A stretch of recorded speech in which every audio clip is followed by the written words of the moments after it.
Hello guys, welcome back to our channel Beltal Kolkata. Beltal কলকাতায় আপনাদের সবাইকে স্বাগত জানাই। তো কেমন আছেন আপনারা সবাই? আশা করছি সুস্থ আছেন, সবল আছেন, ভালো আছেন। আর আমার সাথে খেলার খবর দেখতে থাকুন, আরও মন ভালো হয়ে যাবে। ভাই, আজকে আমরা কথা বলবো কলকাতা ওয়ার্সেস রাজস্থান রয়্যালের আইপিএল ম্যাচ নিয়ে। ভাই, কলকাতা যে কী করছে আর কী করতে চাইছে আমরা কেউ কিছুই বুঝতে পারছি না। আগের ম্যাচে যে বিচ্ছিরিভাবে খেললো না, খেলা দেখার পরে মনে হয় না যে কলকাতাকে সাপোর্ট করা দরকার। শ্রেয়াস আইয়ারকে ছেড়ে দিয়েছে, যে ম্যাচগুলো যে আগের সিজনে ভালো খেলিয়েছে, ভালো ম্যাচ জিতেছিলাম, ওকে ছেড়ে দিয়েছে। দিয়ে এখন পাঞ্জাবে চলে গেছে, গিয়ে কী করছে দেখুন। শ্রেয়াস আইয়ার পাঞ্জাবে গিয়ে আগের ম্যাচে 97 রান, 242 তো রান করে ম্যাচটাকে জিতে দিল। 97 নিজে 97 রান করলো, সেঞ্চুরি কিন্তু প্রয়োজনই নেই, সেঞ্চুরি করার কোনো চেষ্টাই করেনি। আচ্ছা, মারছে সাধারণ সিং, আসছে এসে বিটিয়ে দিয়ে চলে যাচ্ছে, তো মেরেই যাচ্ছে। ওকে বলছে আরও মার, তুই মার, আমার 97 দাঁড়িয়ে তো কী হয়েছে, আমার দরকার নেই রান। আর আমাদের এদিকে ভুলভাল টিম করে বসে আছে, না পারবো জিততে, না পারবো। যাই হোক, এইসব কথা বলে তো আর লাভ নেই। যেটা নিয়ে কথা বলবো সেটা হচ্ছে আজকের ম্যাচ নিয়ে। আগের ম্যাচে করেছে কি, আগের ম্যাচে কলকাতা তো দেখে তো মনে হয় না যে ওরা ফর্মে আছে বলে। কারণ না আছে ব্যাটিং লাইন অফ ফর্মে, না আছে বোলিং লাইন অফ ফর্মে, কোনো কিছুই ফর্মে নেই। তো চেষ্টা করুক এই ম্যাচে জেতার। হ্যাঁ, একটা গুড নিউজ তো আছেই। আজকে যে গুয়াহাটি স্টেডিয়ামে খেলা হচ্ছে, এই গুয়াহাটি স্টেডিয়ামে লাস্ট 4টে ম্যাচের মধ্যে 3টে ম্যাচ রাজস্থান রয়্যাল জিতে গেছে। তো কলকাতা সেই দিক থেকে দেখতে গেলে একটা তো চান্স আছে। আর একটা কথা ভাই, আমি এসেছি গুয়াহাটিতে। হ্যাঁ, ডেফিনেটলি খেলা দেখতে নয়, অফিসের কাজে এসেছি আমি গুয়াহাটিতে। অফিসের কাজে এসেছি, কিন্তু আমার ভাগ্যটা যে এতই খারাপ আর কী বলবো। কারণ যেখানে গুয়াহাটির কাজে এসেছি আমি, অফিসের কাজে, আমার যে হোটেলে আমার হচ্ছে আছে, মানে স্টে করেছি, সেখান থেকে গুয়াহাটি স্টেডিয়াম কত দূরে জানেন? সেখান থেকে গুয়াহাটি স্টেডিয়াম মাত্র 10 মিনিট দূরে। চাইলেই আমি খেলা দেখতে যেতে পারতাম, চাইলেই নয়, সরি, তার জন্য টিকিট থাকা দরকার ছিল, কিন্তু আমার কাছে টিকিট নেই।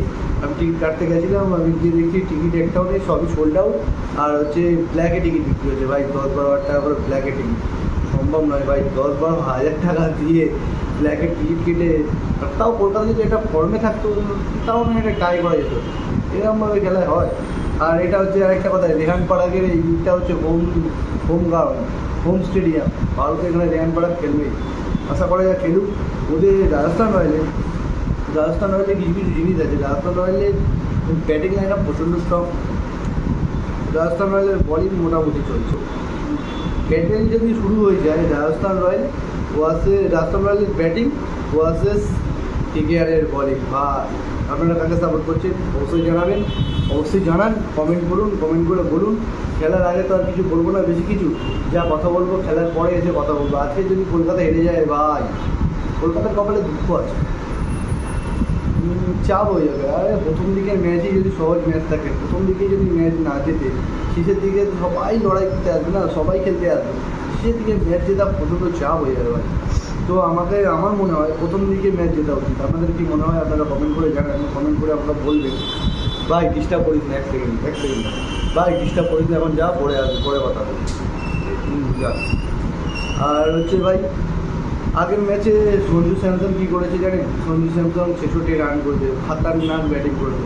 আর ধূপ জুয়েল ভাই, কলকাতার ম্যাচে ধূপ জুয়েল যাতে না খেলে বলতে পারফর্ম যাতে না করতে পারে, এটাই আমার প্রার্থনা ভাই আপনাদের কাছে। ধূপ জুয়েল আগে যা পিটিয়েছে না ভাই, আগের ম্যাচে যা পিটিয়েছে না, একটুর জন্য হয়তো হেরে গেছে, একটুর জন্য অনেক রান ছিল ভাই, ওই রান করা সম্ভব নয়। তো হারারই কথা, হেরেই গিয়েছিল। ওদের যে ব্যাটিং স্ট্রং আছে, কলকাতা মনে হয় না কলকাতার কোনো চান্স আছে বলে। তবুও কলকাতা চেষ্টা করুক, দেখি। আর কলকাতারও ব্যাটিং লাইন আপ স্ট্রং আছে। অজিঙ্কা রাহানে আগের ম্যাচে ভালো রান পেয়েছে, নারিন ভালো রান পেয়েছে। হ্যাঁ, রাসেল পায়নি, রিঙ্কু সিং পায়নি, রমনদীপ সিং পায়নি।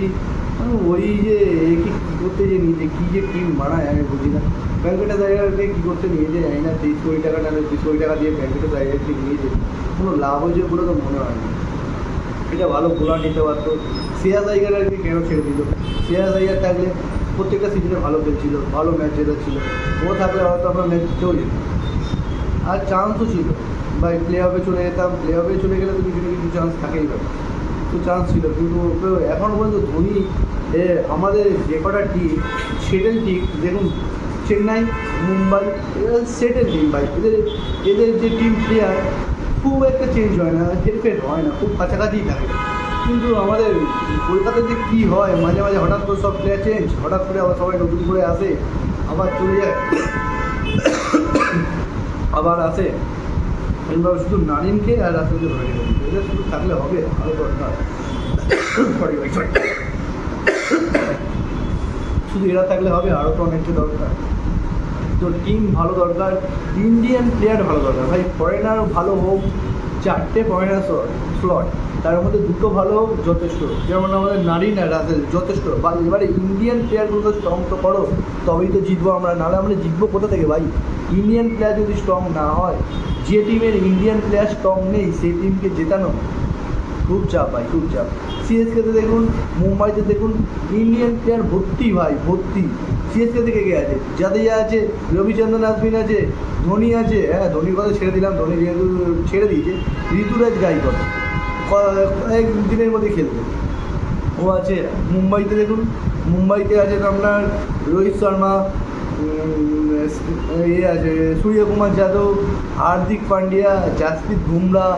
তবেই তো ভাই এরকম ইন্ডিয়ান লেজেন্ড যারা ইন্ডিয়ান টিমে খেলছে অলরেডি, তারাও পর্যন্ত আছে, তাহলে না জিতবে। আর এখন আমি আর বেশি কিছু কথা বলবো না ভাই, এখন ম্যাচ দেখবো, ম্যাচ দেখতে যাই, ম্যাচ দেখি, ম্যাচ দেখার পরে আপনার সাথে কথা হচ্ছে ভাই। তখন কথা বলবো, তখন বুঝবো, দেখবো কলকাতার কী চান্স আছে না আছে। ঠিক আছে, ঠিক আছে, চলো দেখা হচ্ছে ম্যাচের পর।